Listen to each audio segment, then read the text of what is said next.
नमस्कार मधुबनी। बहुप्रतीक्षित मधुबनी नगर निगम के चुनाव के डेट के अंत तक घोषणा भेल। अहाँ सब बुझे छिए जे 9 जून के मधुबनी नगर निगम के चुनाव है।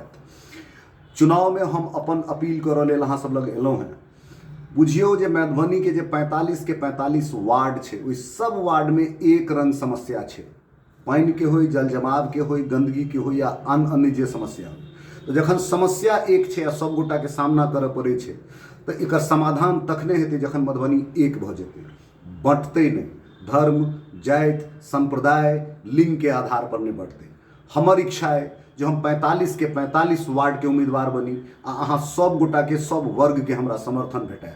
आ जखन सब गोटा एक भ जेबै आ मधुबनी हमर सबके पहचान जाति धर्म से नहीं हेतै, मधुबनी वाला मधुबनी वासी से हेतै, तो मधुबनी के समस्या के खत्म होअ पड़तै।